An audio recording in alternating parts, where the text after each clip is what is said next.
করে ভক্ত ভগবানকে পেয়েছে, সন্ধান পেয়েছে। এই সৌবুডি মুনি ওই জলের তলায় ধ্যান করছেন ঠাকুর পাওয়ার আশায়।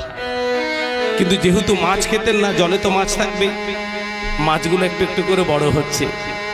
আর ওই দয়ের জলের মাছগুলো যখন বড় বড় হয়েছে, দয়ের জলে লাফাঝাপা করছে মাছগুলো, যখন সৌবুডি মুনির খুব আনন্দ হচ্ছে।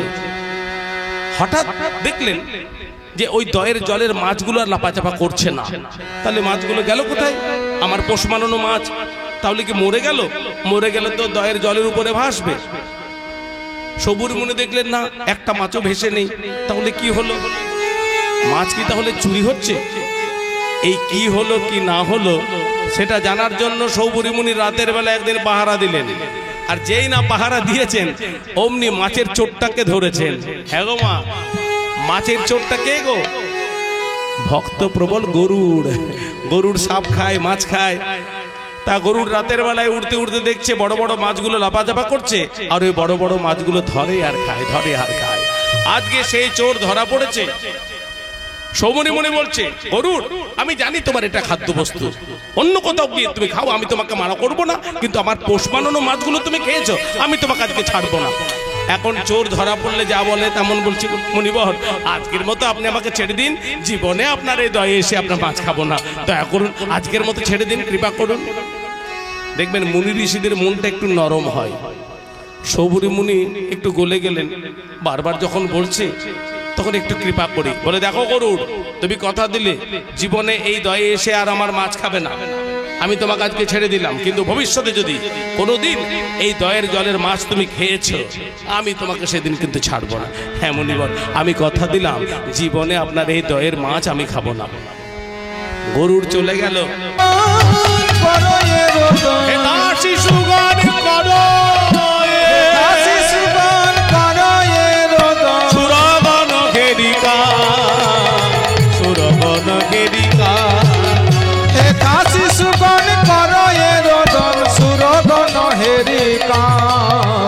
সুরগণ হেরে রোডপুরে কত দেখি উৎপাত,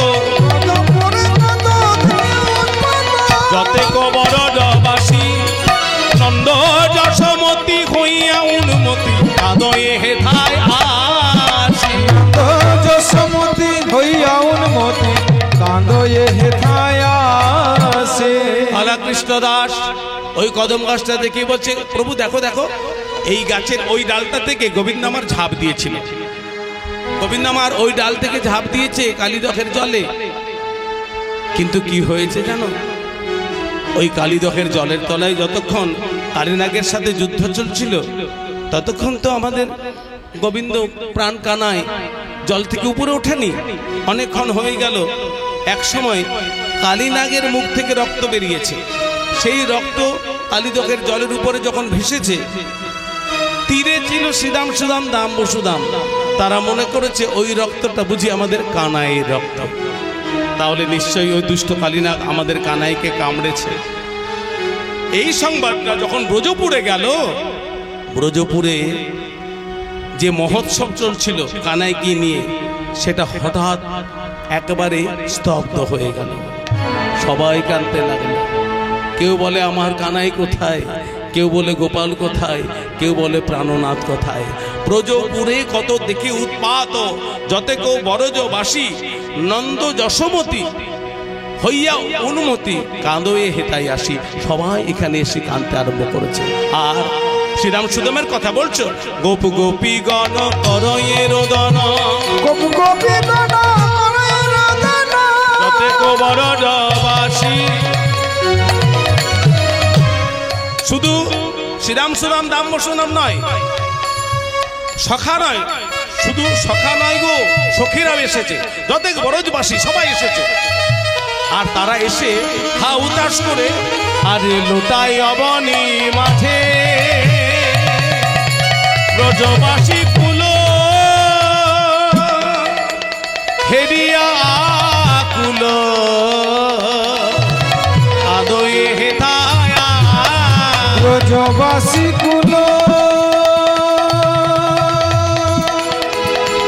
হেরিয়া কুল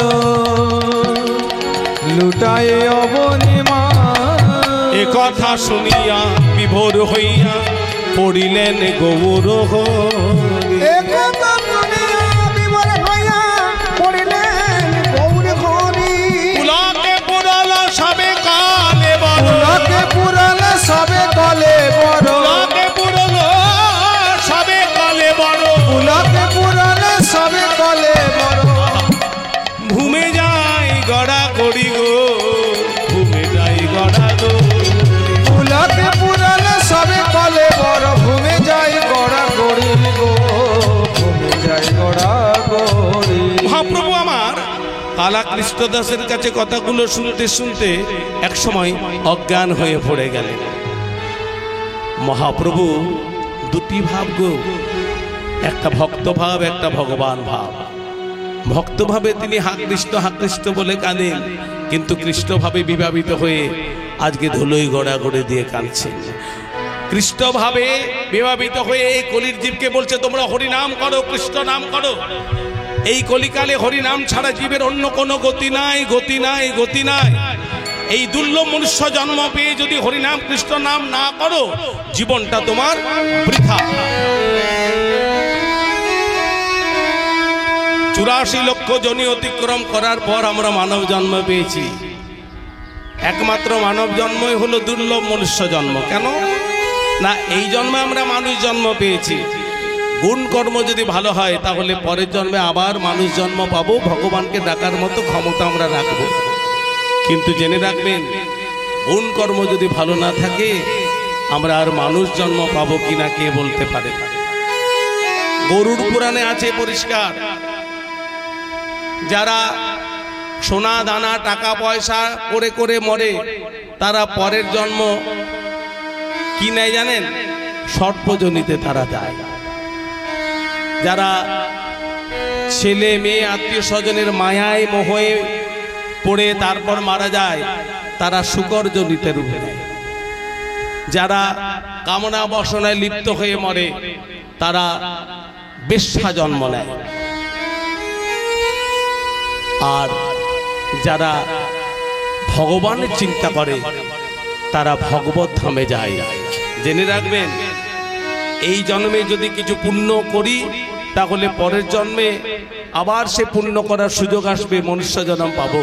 তা কোনো না কোনো জন্মে আমরা গোবিন্দের চরণ পাবোই পাবো।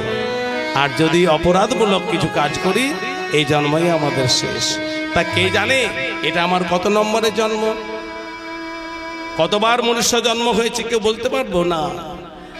তাই বলছে এই দুর্লভ মনুষ্য জন্ম পেয়ে যদি হরিনাম কৃষ্ণ নাম না করি, জন্মটাই আমাদের বৃথা। কেমন বৃথা? पंछी पंख बिना हस्ती दंत बिना नारी पुरुष बिना। राधे राधे। महाजनगण की बोलছেন লক্ষ্য করুন। पंछी पंख बिना हस्ती दंत बिना নারী পুরুষ বিনা। যে পাখির পাখা নেই সে পাখির কোনো দাম নেই, যে পাখির পাখা নেই সে পাখির কোনো দাম নেই, যে হাতির দাঁত নেই সে হাতিরও কোনো দাম নেই। আর নারীদের যতক্ষণ না পুরুষ সঙ্গী হয় সেই নারীদেরও কোনো দাম নেই। হরিব। এই কথাটা আপনারা কে কেমন ভাবে নিলেন আমি বুঝলাম না। যারা শাড়ি টাড়ি পরে এসেছেন তারা ভাবছেন আমরা নারী, আর যারা প্যান্ট শার্ট ধুতি পাঞ্জাবি পরে এসেছেন তারা ভাবছেন আমরা পুরুষ। কিন্তু তত্ত্বে অন্য কথা বলে গো। তত্ত্বে বলছে কে পুরুষ? এই হরিবাসরে বসে কেউ হাত তুলে বলতে পারবেন যে আমি পুরুষ বসে আছি? না, প্রকৃতপক্ষে আমরা কেউ পুরুষ নই। পুরুষ যদি বলতে হয় একমাত্র তিনি হলেন উত্তম পুরুষ, যিনি হলেন অনাদিরাদি গোবিন্দ সর্বকার উলুধ্বনি হরিধ্বনি হরি বল। একমাত্র তিনি হলেন উত্তম পুরুষ। আমরা নারী প্রকৃতি। আর যতদিন আমাদের সেই উত্তম পুরুষের চরণ লাভ না হচ্ছে ততদিন আমাদের জীবনটাই বৃথা। তাই তো বলছেন নারী পুরুষ বিনা কূপ নীর বিনা মানে হলো কুয়ো, নীর মানে হলো জল। আপনি জলের আশা করে একটা কুয়ো খনন করলেন, 50 ফুট গর্ত হলো, জল পেলেন না। 100 ফুট গর্ত করলেন, লেবার পেমেন্ট করলেন, খরচা হলো আপনার, কিন্তু জল পাওয়া গেল না। আরো কুয়োটা আরো গভীর করলেন, 500 ফুট গর্ত হলো, কিন্তু জল পাওয়া গেল না। তাহলে কুয়ো খনন করে বেকার হয়ে গেল না? যে কুয়োতে আপনি জল পেলেন না, সেই কুয়ো খনন করে আপনার বেকার। তাই বলছে কূপ নীর বিনা তারুবার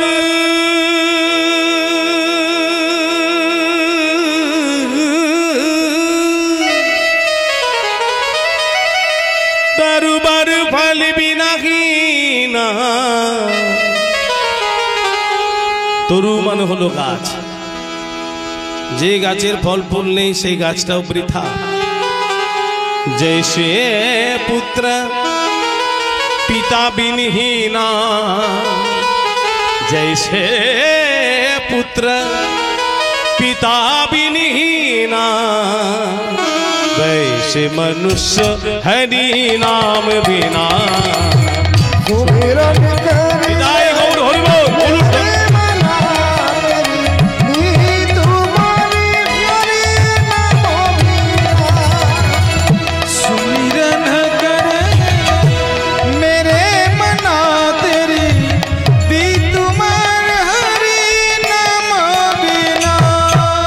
सुमिरन कर ले कर ले कर ले,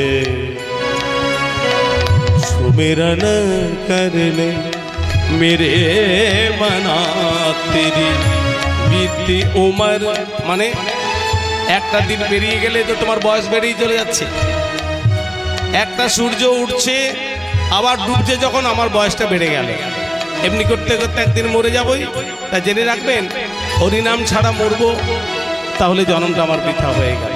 সে কথাটাই বলছে, সুমিরন করলে মেরে মনা ফিরি बीती उमर हरे नाम बिना। सुमिरन कर ले मेरे मना तुम्हारे पंछी पंख बिना हस्ती दंत बिना, नारी पुरुष बिना। जैसे पुत्र दादानी दादानी दादानी दादानी दादानी दानी द मग छग मध मग मद मग मनी मग मदानी द मग छग मदानी दग मग धनी दादानी द मग छग मदानी सा गमधनी द मगनी द गनी द निदा सा। जैसे पुत्र जैसे पुत्र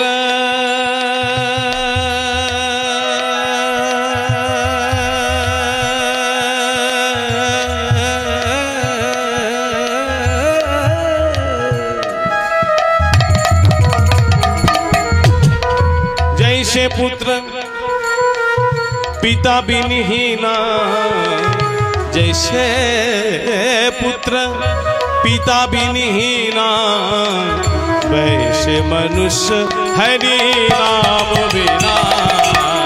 सुमिरन कर ले ध्वनि ध्वनि तुले हरि बोल।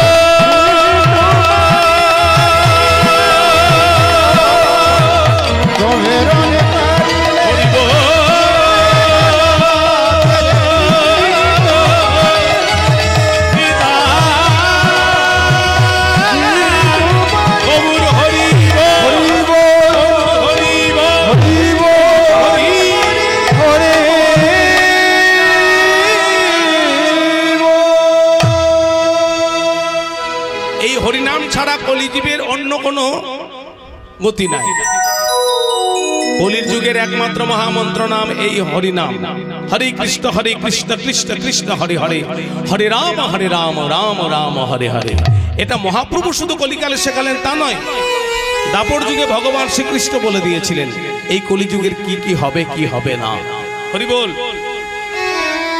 তাহলে ঘটনাটা কি? দাপর যুগে পঞ্চপাণ্ডব প্রাণ গোবিন্দের কাছে একটা প্রশ্ন রেখেছিলেন। প্রশ্নটা একটু মন দিয়ে শুনবেন। পঞ্চপাণ্ডব কে কে? যুধিষ্ঠির, ভীম, অর্জুন, নকুল, সহদেব। এই 5 ভাই প্রাণ গোবিন্দের কাছে করজোড়ে বললেন, প্রভু এটা তো দাপর যুগ, এরপরে কলিযুগ আসবে, বড় জানতে ইচ্ছে করে প্রভু সেই কলিযুগের মানুষের স্বভাব কেমন হবে, সেই কলিযুগের মানুষের আচার আচরণ কেমন হবে, বিচার বুদ্ধি বিবেক কেমন হবে, কেমন করে কলিযুগের মানুষ মুক্তি পাবে, বড় জানতে ইচ্ছে করে প্রভু। ভগবান শ্রীকৃষ্ণ বলেন, বাহ, খুব ভালো প্রশ্ন করেছ। এটা দাপর যুগ, আগামী কলিযুগের মানুষের স্বভাব আচার আচরণ বিচার বিবেচনা কেমন হবে, কেমন করে কলিযুগের মানুষ মুক্তি পাবে, তোমাদের এই প্রশ্নটার উত্তর আমি দেব, কিন্তু আজ নয়, সময় সুযোগ পেলেই আমি উত্তরটা দেব। ভগবান শ্রীকৃষ্ণ একদিন সময় সুযোগ পেয়ে 5 ভাইকে রথে করে একটা গভীর জঙ্গলে নিয়ে গেলেন। গভীর জঙ্গলে নিয়ে গিয়ে 5 ভাইকে রথ থেকে নামতে বললেন, তোমরা নেমে পড়ো রথের থেকে। কিছুদিন আগে আমাকে একটা প্রশ্ন করেছিলে যে কলিযুগের মানুষের স্বভাব কেমন হবে, আচার আচরণ বিচার বিবেচনা, সেই কলিযুগের মানুষ মুক্তি পাবে কেমন করে, এই প্রশ্নটা তোমরা করেছিলে। আজকে আমি সেই প্রশ্নের উত্তর দেব, তাই তোমাদেরকে এই জঙ্গলে নিয়ে এসেছি, তোমরা রথের থেকে নামো ভাইয়া। 5 ভাই রথের থেকে নেমে পড়ল। ভগবান শ্রীকৃষ্ণ বললেন, যে কথাগুলো বলবো একটু মন দিয়ে শোনো। এই গভীর জঙ্গলে আমি ওই পাথরটার মধ্যে বসবো, আর তোমরা 5 ভাই কি করবে? তোমরা এই গভীর জঙ্গলে 5 ভাই 5 দিকে আলাদা আলাদা করে প্রবেশ করো, একসাথে দুজন নয়, একা একা। এই গভীর জঙ্গলে 5 ভাই 5 দিকে আলাদা আলাদা করে প্রবেশ করবে। আশ্চর্য কিছু দেখলেই তোমরা আমার কাছে আসবে, কি দেখলে সেটা আমার কাছে ব্যক্ত করবে, আর তারই পরিপ্রেক্ষিতে আমি তোমাদেরকে বলবো সেই কলিযুগের মানুষের স্বভাব আচার আচরণ বিচার বিবেচনা এমনকি মুক্তির কি পাবে হবে। যাও যুধিষ্ঠির, তুমি ওই পথে যাও, ভীম তুমি ওই পথে, অর্জুন এই পথে, নকুল ওই পথে, সহদেব ওই পথে। গোবিন্দ আমার ওই গভীর জঙ্গলে 5 ভাইকে 5 দিকে প্রবেশ করে দিলেন। আবার যাবার সময় মনে করলাম কি, যে শোনো ভাইয়া, বলেছি যে আশ্চর্য কিছু দেখলে তোমরা ছুটে আসবে আমার কাছে। বলে হ্যাঁ হ্যাঁ, আশ্চর্য কিছু দেখলেই আমরা তোমার কাছে ফিরে আসবো, কি দেখলাম সেটা তোমাকে বলবো। বলে হ্যাঁ বুঝেছো, যাও যাও যাও। 5 ভাই 5 দিকে গভীর জঙ্গলে প্রবেশ করলো। গোবিন্দ আমার একটা পাথরের মধ্যে বসলেন। কিছুক্ষণ পর যুধিষ্ঠির এসে বললেন, প্রভু আমি ওই গভীর জঙ্গলে একটা আশ্চর্য জিনিস দেখলাম। বলে তুমি কি দেখলে? আমি দেখলাম ওই গভীর জঙ্গলে একটা হাতি। তা গোবিন্দ বলছে, জঙ্গলে হাতি দেখবে না তো কি দেখবে, এটা আবার আশ্চর্য কি? বলে না না, শুনুন কথাটা। ওই গভীর জঙ্গলে একটা হাতি দেখলাম, কিন্তু আশ্চর্য কোথায় জানো? যে হাতিটা দেখলাম সে হাতিটার 2টো সুর। আশ্চর্য নয়? একটা হাতির 2টো সুর। বলে হ্যাঁ হ্যাঁ তাই বটে, তাই তো ফিরে এলাম। প্রাণ গোবিন্দ বললেন, যুধিষ্ঠির তুমি ওই গভীর জঙ্গলে প্রবেশ করে একটা হাতির 2টো সুর দেখলে, কলিযুগের মানুষের স্বভাব ঠিক এরকমই হবে।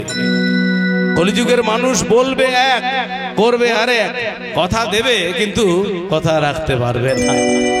একটু বিচার করে দেখুন, আমি আপনি ডাক্তার ব্যারিস্টার উকিল মাস্টার আর নেতাদেরকে তো বলতে হবে না, আমরা বলি এক করি আর এক, কথা দিই কিন্তু কথা রাখতে পারি না। এটা আমাদের প্রত্যেকের স্বভাব। ততক্ষণে ভীম জঙ্গল থেকে ফিরে আসছে। প্রভু আমি ওই গভীর জঙ্গলে একটা আশ্চর্য জিনিস দেখলাম। বলে তুমি কি দেখলে?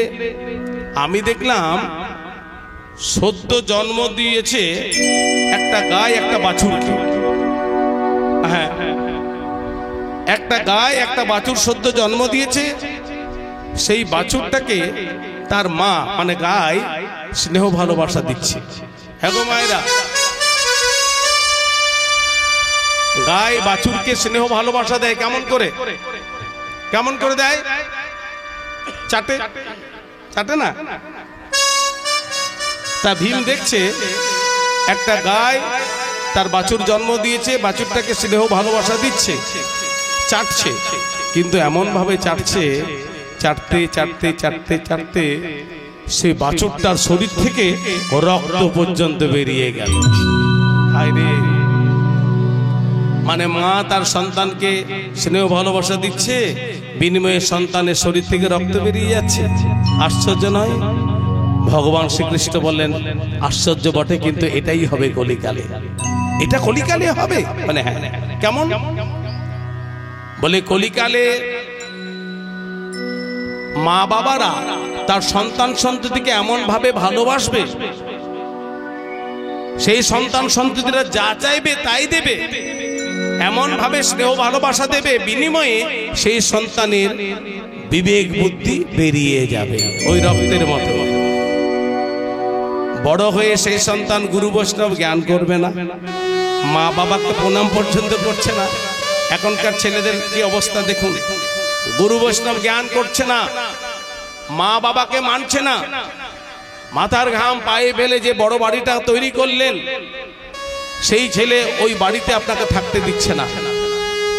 মা বাবা মিলে 4টে ছেলেকে মানুষ করলো, কিন্তু সেই ছেলেরা বড় হয়ে বৃদ্ধ বৃদ্ধা মা বাবাকে খেতে পড়তে দিচ্ছে না, তাদেরকে বৃদ্ধাশ্রমে পাঠাচ্ছে। বলে এটাই হবে, এটা কার দোষ? কলিযুগের মা বাবারা সন্তান সন্ততিদের এমন ভালোবাসা দিচ্ছে,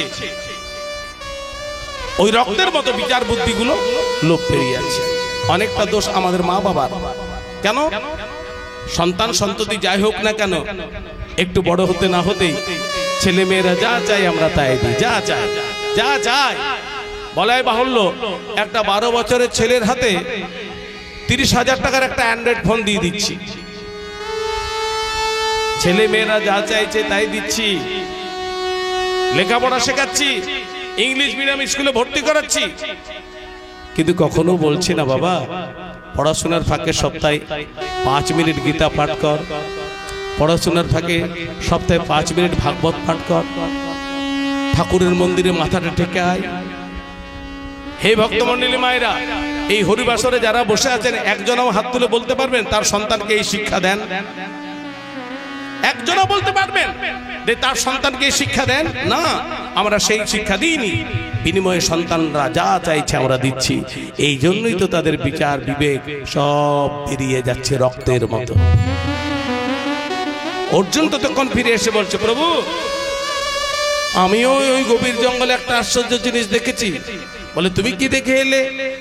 আমি দেখলাম একটা পাখি, যে পাখিটার 2টো পাখায় বেদ মন্ত্র লেখা আছে। আশ্চর্য কোথায় জানো? বেদ মন্ত্র লেখা আছে যে পাখিটার 2টো পাখাতে, দেখলাম সেই পাখিটা মানুষের মাংস খাচ্ছে। প্রভু আশ্চর্য নয়? ভগবান শ্রীকৃষ্ণ বললেন, অর্জুন এটাই হবে কলিকালে। কলিকালে কোনটা ব্রাহ্মণ, কোনটা বৈষ্ণব, কোনটা শূদ্র আচার আচরণে বোঝা যাবে না। ব্রাহ্মণদের কাঁধে পয়সা থাকবে, বৈষ্ণবদের গলায় তুলসীর মালা থাকবে, গায়ে নামাবলী থাকা সত্ত্বেও কলিকালে অধিকাংশ মানুষ মদ মাংস ভক্ষণ করবে। কিছু মনে করবেন না, শুরু কিন্তু হয়ে গেছে।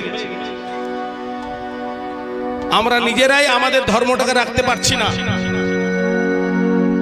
আমরা নিজেরাই আমাদের ধর্মটাকে রাখতে পারছি না। আর আমরা বলছি ঠাকুর কোথায় গেল? ঠাকুরের মূর্তি ভাঙা হলো, ঠাকুর কেন নাড়া দিচ্ছেন? আপনি শিব পুজো করছেন, উপোস করছেন,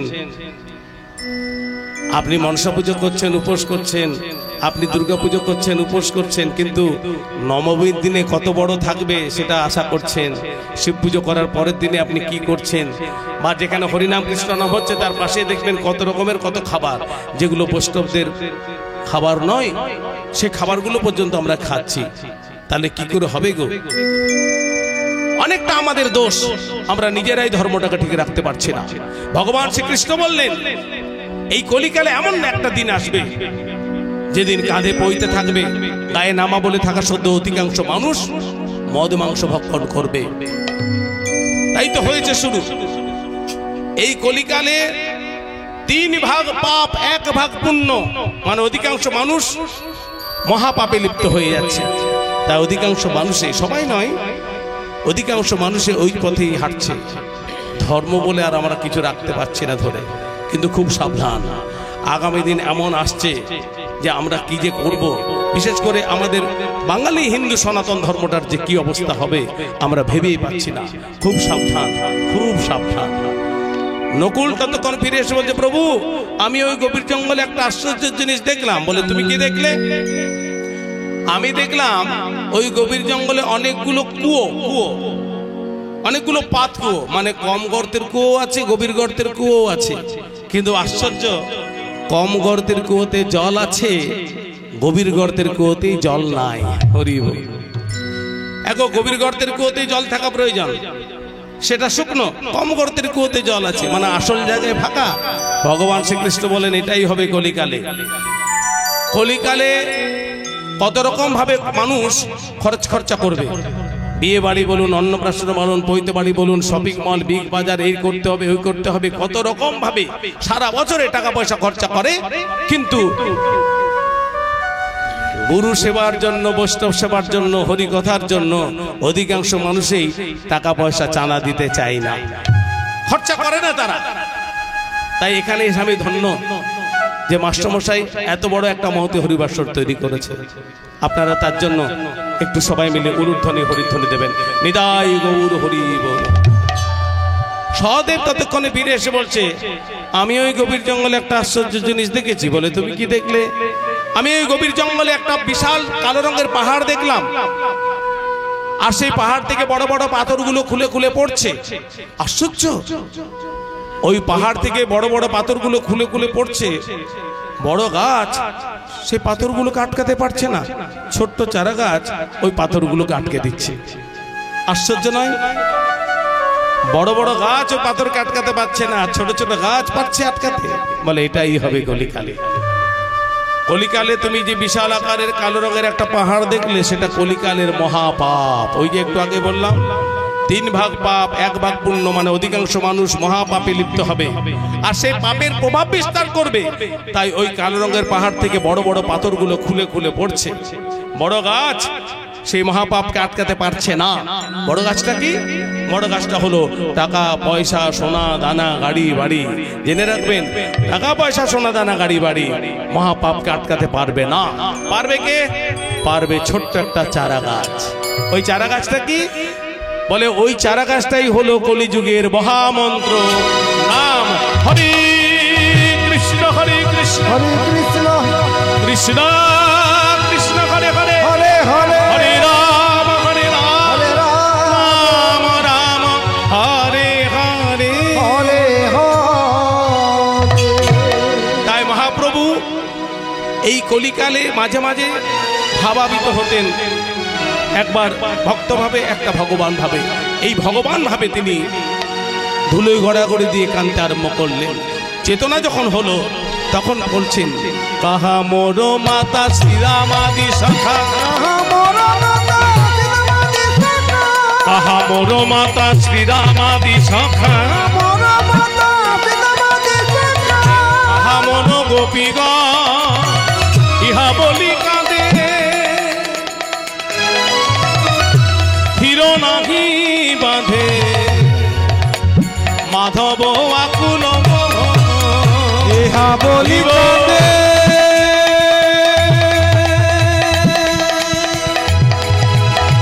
ক্ষীর নাহি বাঁধে মাধব আকুল মোহ। ওরে মাধব দাস আজ গড়ালো রে, মাধব দাস আজ গড়ালো রে, মাধব দাস আজ গড়ালো রে, মাধব দাস আজ গড়ালো রে। কৃষ্ণ প্রেমে বিভোর হয়ে মাধব দাস আজ গড়ালো রে, কৃষ্ণ প্রেমে বিভোর হয়ে গোপী অনুগত হয়ে, ওরে মাধব দাস আজ গড়ালো রে, গোপী অনুগত হয়ে, মাধব দাস আজ গড়ালো রে, গোপী অনুগত হয়ে, ওরে মাধব দাস আজ গড়ালো রে। কৃষ্ণ প্রেমে বিভোর হয়ে মাধব দাস আজ গড়ালো রে, কৃষ্ণ প্রেমে বিভোর মাধব দাস আজ গড়ালো রে। ব্রজ গোপী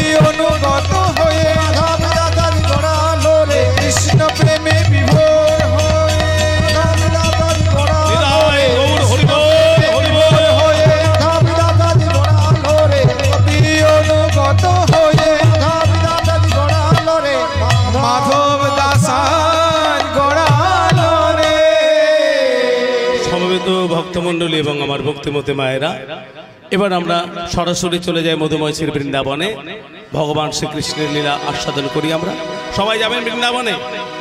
সবাই? আচ্ছা, রাধে রাধে। এই মনটাকে আমরা বৃন্দাবনে নিয়ে যেতে পারবো। এখনো কোনো বৈজ্ঞানিক আবিষ্কার করতে পারলেন না যে মনের গতিবেগ ঘন্টায় কত কিলোমিটার। তাই আমরা মনটাকে বৃন্দাবনে নিয়ে যাই। তবে একটা জিনিস, একটা কথা, যেখানে হয় হরিনাম সংকীর্তন, যেখানে সাধুগুরু বৈষ্ণবের আগমন, সেই স্থানটাও জেনে রাখবেন নববৃন্দাবন। তাই চলুন আমরা মনটাকে বৃন্দাবনে নিয়ে যাই। চলে রে আমার মোহ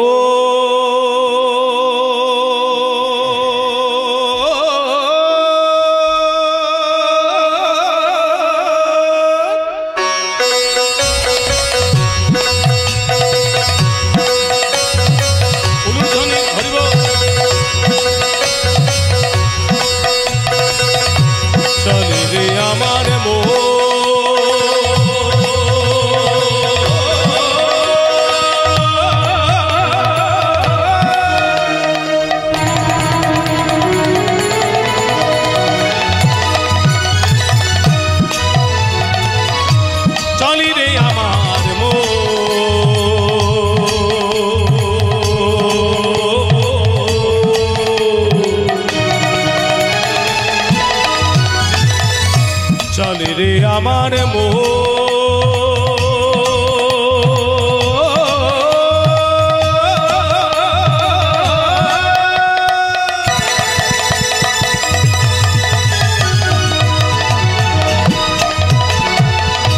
চলি রে আমার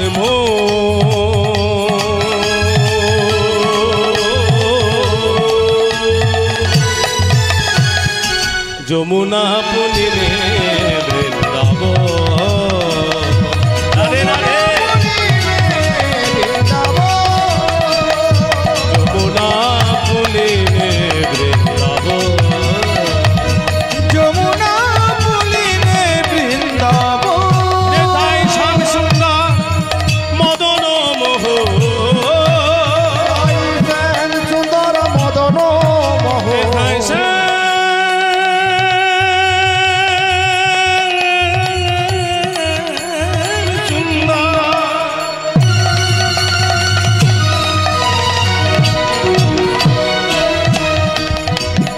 চলি রে আমার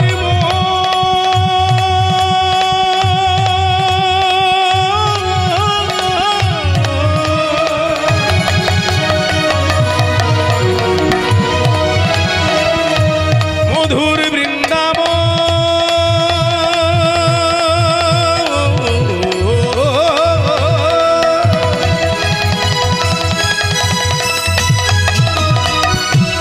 চলি রে আমার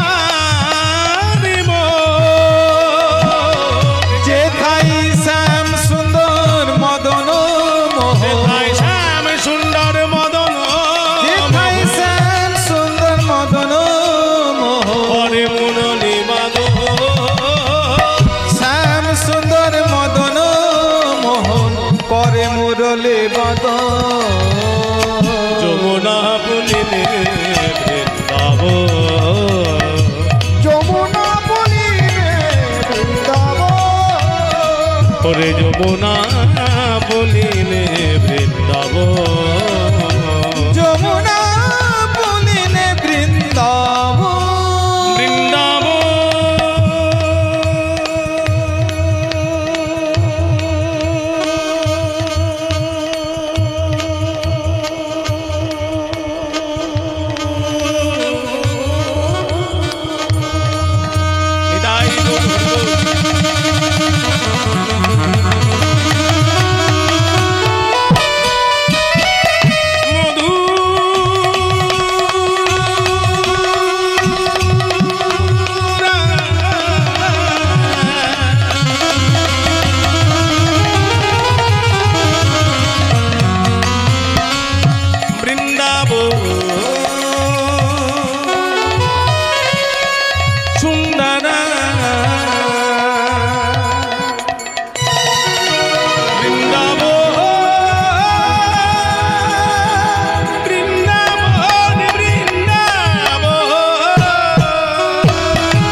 গোপীনা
কালিন্দীর এক দগে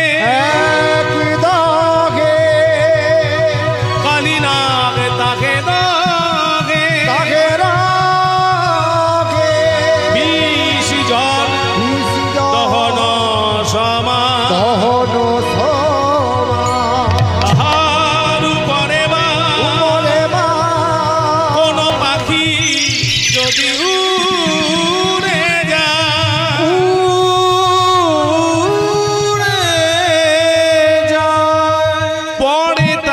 পড়ে তাহে তেজিয়া পরা জানিতাই জয় গৌর হরি বল। আপনারা আস্বাদন করছেন ভগবান শ্রীকৃষ্ণের কালীয় দমন লীলা। তবে লীলা প্রথমে যে কথা বলবার প্রয়োজন সে কথাগুলো একটু মনোনিবেশ করে শুনবেন। ভগবান শ্রীকৃষ্ণের অষ্টাবিংশতি চতুর্যুগের দাপর যুগে আসা মানে নরলীলা করতে আসা, আর তিনি নরলীলা করতে এসে জীব শিক্ষা দিয়েছেন। শ্রীকৃষ্ণের যত লীলা সর্বোত্তম নরলীলা, নরবপু তাহারও সমান। গোবিন্দ আমার অষ্টাবিংশতি চতুর্যুগের দাপর যুগে যা যা লীলা করেছেন প্রত্যেক লীলাতেই জীবকে শিক্ষা দিয়েছেন। লীলাগুলো তিনি জীব শিক্ষার জন্য করেছেন। যে কোনো লীলায় বলুন না কেন, দান, মান, নৌকা বিলাস, উত্তর গোষ্ঠ, পূর্ব গোষ্ঠ, যা লীলায় বলুন, যে কোনো লীলা করতে এসে তিনি জীবকে শিক্ষা দিয়েছে। তাহলে হে ভক্তমণ্ডলী মায়েরা, আপনাদের মনে একটা প্রশ্ন আসে যে গোবিন্দ কালীয় দমন লীলা করে জীবকে কি শিক্ষা দিলেন? একটা সাপকে দমন করে জীবকে কি শিক্ষা দিলেন? দেখুন, ওই সাপকে মেরে, সাপকে দমন করে গোবিন্দ আমার কি জীব শিক্ষা দিলেন সেটাই হলো আসল কথা। প্রথম কথা হলো বৃন্দাবন 84 ক্রোশ ব্যাপী বৃন্দাবন। যে বৃন্দাবনে 12খানা বন, যে বৃন্দাবনে যমুনা, সেই যমুনার দক্ষিণ ভাগের দ, সেই দয়ের নাম হলো কালীদহ। আর ওই কালীদহে কালো রঙের একটা বিশাল বড় সাপ যার নাম হচ্ছে কালীয় নাগ বাস করেন। আর ওই বৃন্দাবনের নানা রকম ভাবে ক্ষতি করতে লাগলো। ওই সাপটা বৃন্দাবনের ক্ষতি করতে লাগলো। গোবিন্দ আমার এই জন্যই কালীনাগকে দমন করলেন। এখন তাহলে জীবশিক্ষাটা কি গো? জীবশিক্ষাটা একটু মনোনিবেশ করে শুনুন। এই দেহটাও তো বৃন্দাবন, এই দেহটা বৃন্দাবন নয়? তাহলে এই বৃন্দাবনে, এই দেহ বৃন্দাবনে 84 কোথায়? হাতে মাপ করলে প্রত্যেকটি মানুষ নিজের হাতের 3.5 হাত হয়। আর আঙ্গুলে মাপ করে দেখেছেন? আঙ্গুলে মাপ করে দেখা যাবে যে প্রতিটি মানুষ নিজের আঙ্গুলের 84 আঙ্গুল হয়। তাহলে দেহ বৃন্দাবনও 84 আছে তো? এই দেহ বৃন্দাবনে 12খানা বন কোথায়? বৈষ্ণবরা তিলক ধারণ করেন 12 অঙ্গে, তাই না? বৈষ্ণবরা যে দ্বাদশ অঙ্গে তিলক ধারণ করেন, দেহ বৃন্দাবনের ওই দ্বাদশ অঙ্গই হলো দ্বাদশ বন। ওই দেহ বৃন্দাবনের যমুনা কোনটা? এই দেহ বৃন্দাবনের যমুনা হলো পেট বা উদর, এটা হলো দেহ বৃন্দাবনের যমুনা। আর এই দেহ বৃন্দাবনের যমুনার নিম্নাংশ, যেটাকে বলি আমরা তল পেট, সেই তল পেটে কামরূপী কালীয় নাগ বাস করেন। হরি বল। এই দেহ বৃন্দাবনের যমুনার নিম্নাংশে তল পেটে যে কামরূপী কালীনাগ বাস করেন, সেই কামরূপী কালীনাগ দেহ বৃন্দাবনের ক্ষতি করতে লাগল। গোবিন্দ আমার এই জন্য কালীয় দমন লীলা করে জীবকে বলছেন, হে কলিহত জীব, তুমিও তোমার কামরূপী কালীনাগকে দমন করো। গোবিন্দ আমার নিজের মুখে বললেন, আমার ভক্তের মধ্যে যদি কোনো ভক্তের কাম রিপু বেশি থাকে, তাহলে আমার চরণ পর্যন্ত আসতে পারবে না। নিষ্কাম হইয়া করো কৃষ্ণের ভজন, তবেই তুমি পাবে সেই কৃষ্ণের চরণ। নিতাই গৌর হরি বল, হরি বল। আর সেটা করতে গেলে আমাদের কি করতে হবে গো? পঞ্চতত্ত্ব একত্রিত করে গোবিন্দ ভজন করতে হবে। একটু তত্ত্বটা শুনে নেন। পঞ্চতত্ত্ব একত্রিত করে গোবিন্দ ভজন করে তবেই আমরা গোবিন্দের চরণ লাভ করব। এই পঞ্চতত্ত্বে কে কে আছেন? গদাধর, শ্রীবাস, অদ্বৈত, নিত্যানন্দ আর শ্রী গৌরাঙ্গ পঞ্চতত্ত্বে আছে। তা গোবিন্দ ভজন করার প্রথমেই বললেন, গদাকে ধরো, গদা ধরো। হ্যাঁ গো, গদাটা কি জিনিস? একটা ভারী জিনিসকে আমরা গদা বলি। তাহলে এই দেহের মধ্যে ভারী কোনটা? মানুষের শরীরের মধ্যে ভারী জিনিস কোনটা? মানুষের শরীরের মধ্যে ভারী জিনিস হলো ব্রহ্ম। ওই ব্রহ্মটাকে প্রথমে আমাদের ধরতে হবে। গদা ধরো, তারপর শ্রীবাস। এখন ভক্ত ভগবানকে যদি ডাকার মতো ডাকে, ভগবান তো ভক্তের কাছে আসেন। জেনে রাখবেন, ভক্তের সাধন ভজন হলো ঊর্ধ্বমুখী, আর ভগবানের কৃপা করুণা হলো নিম্নমুখী। ভক্ত যখন সাধন ভজন করেন, ভগবান কৃপা করে তার কাছে আসেন, ভক্তকে তা ভগবানের কাছে যেতে হয় না। কায় মনোবাক্যে ভক্ত যখন ভগবানকে ডাকেন, ভগবান আসেন। ভক্তের কোথায় বসেন? কোথায় বসেন? এই হৃদয় মন্দিরে বসেন। আর ভক্তের হৃদয় মন্দিরটা যদি একটু নোংরা থাকে, ভগবান বসবেন? এই হৃদয় মন্দিরটা একটু পরিষ্কার পরিচ্ছন্ন থাকতে হবে। আর সেটা করতে গেলে প্রথমেই ব্রহ্মকে ধরতে হবে। গদাকে ধরো, গদাকে ধরলেই হবে ভগবানের থাকার একটা সুন্দর বাসস্থান, শ্রীবাস। নিতাই গৌর হরি বল।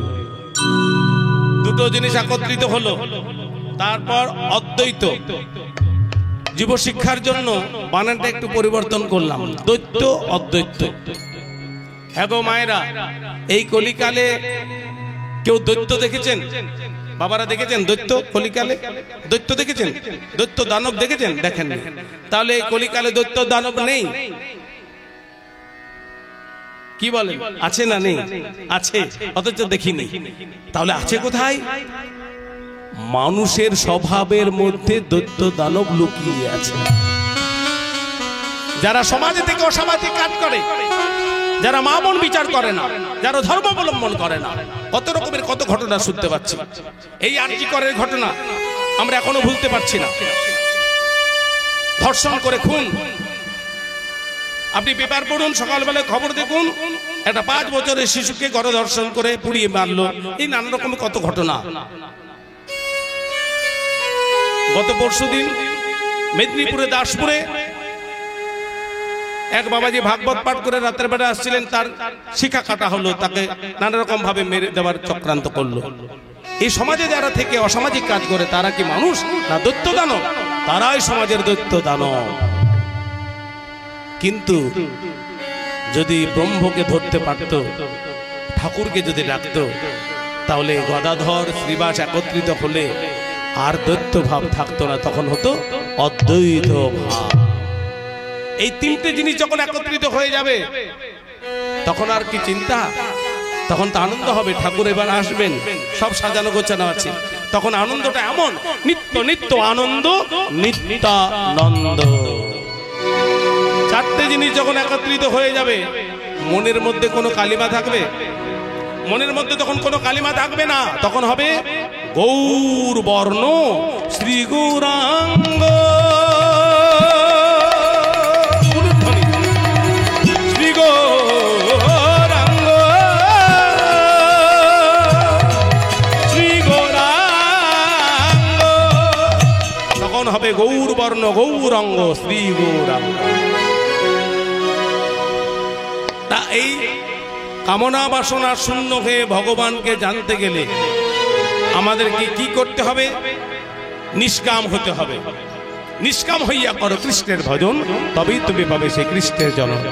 বিশ্বকবি রবীন্দ্রনাথ একটা ছড়ার মাধ্যমে জানিয়ে দিয়েছিলেন, আপনারাও পড়েছেন, আমিও পড়েছি। বিশ্বকবি রবীন্দ্রনাথের সেই বিখ্যাত ছড়াটা কি গো? কুমোর পাড়ার গরুর গাড়ি বোঝাই করা কলসি হাড়ি, পড়েছেন কিনা? তিনি কি বলতে চেয়েছেন ছোটবেলায় বুঝিনি, আজকে বড় হয়ে একটু বোঝার চেষ্টা করি। তবে যার যেমন ভাব তার তেমন লাভ।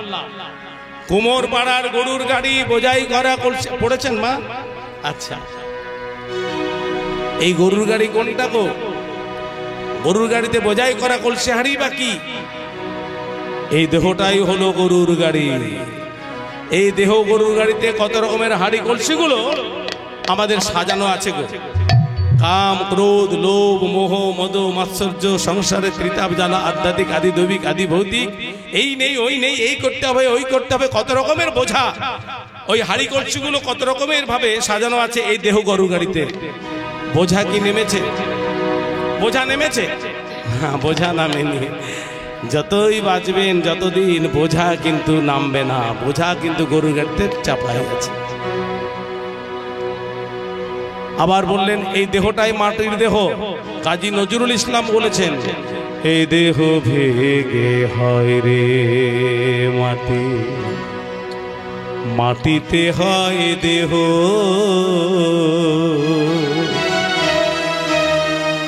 এই দেহ ভেগে হয় রে মাটি, মাটিতে হয় দেহ।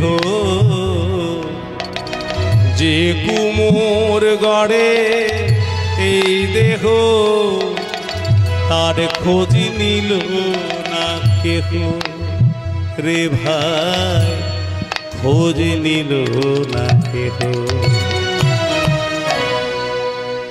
ক্ষিতি, অপতেজ, মরুদ্গম, পঞ্চভূতের দ্বারা মানুষ সৃষ্টি। এই পাঁচটা জিনিস না থাকলে মানুষ বাঁচতে পারে না।